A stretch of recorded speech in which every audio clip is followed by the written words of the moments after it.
Donc, on va y aller avec la reconnaissance des acquis. Essentiellement, il y a deux types de reconnaissance d'acquis. Donc, voilà, merci. La reconnaissance scolaire, puis la reconnaissance expérientielle. Donc, par reconnaissance scolaire, on entend, vous avez suivi des cours dans d'autres universités, et puis vous voulez les faire transférer dans un programme à la TELUC.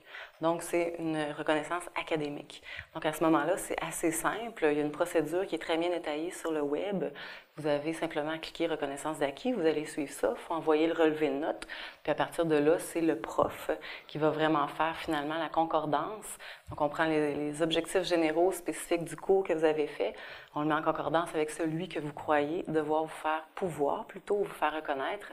Puis si effectivement c'est équivalent, on va vous donner les crédits. On vous reconnaît le cours.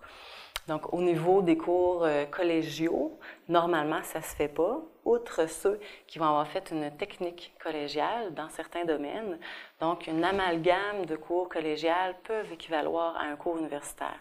Mais là, il y a des normes qui sont assez strictes en ce sens-là, mais ça se fait. Il faut faire évaluer votre dossier en conséquence. Donc, ça, c'est au niveau académique. Au niveau expérientiel, ou on peut dire aussi extrascolaire, c'est ce que vous avez fait finalement de par vos expériences professionnelles. Vous avez suivi des formations, vous avez fait par vous-même des cours dans une école privée de ci ou de ça, vous avez fait des formations.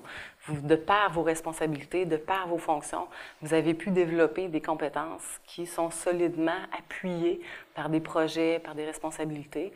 Donc, une amalgame, encore une fois, d'expériences professionnelles peuvent venir équivaloir à un cours universitaire.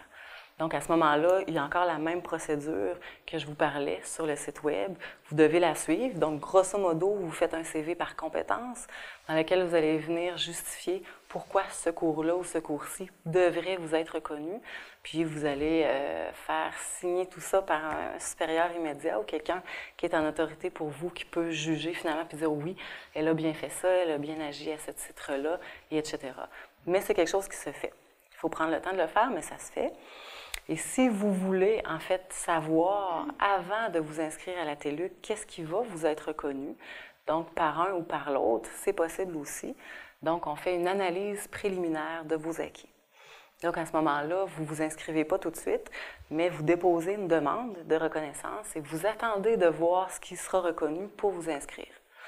Donc, il y a des besoins dans les deux sens. Il faut savoir simplement que ça existe, que vous n'êtes pas tenu vraiment de faire une reconnaissance. On peut faire une analyse.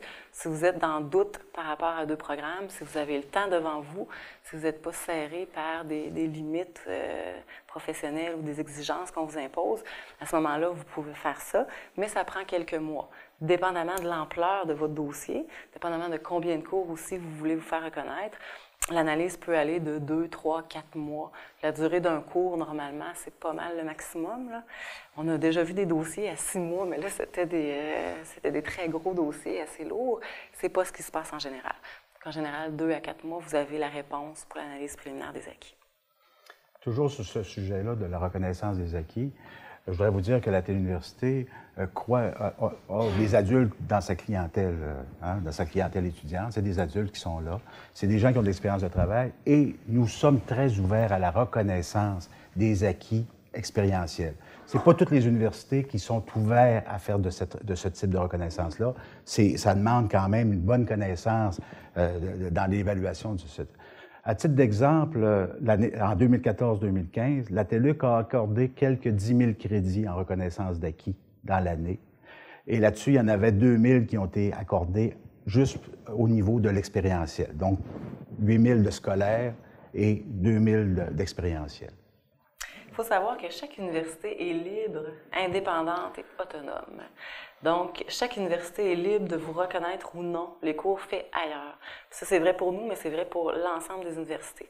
Donc, par exemple, vous feriez un cours dans une université sur campus, vous voudriez, par entente interuniversitaire, venir faire un cours à distance avec la TELUC, parce que ça va mieux avec votre horaire, parce que ce cours-là, vous n'avez pas envie de le suivre sur campus, pour X raisons. Donc, c'est possible de le faire.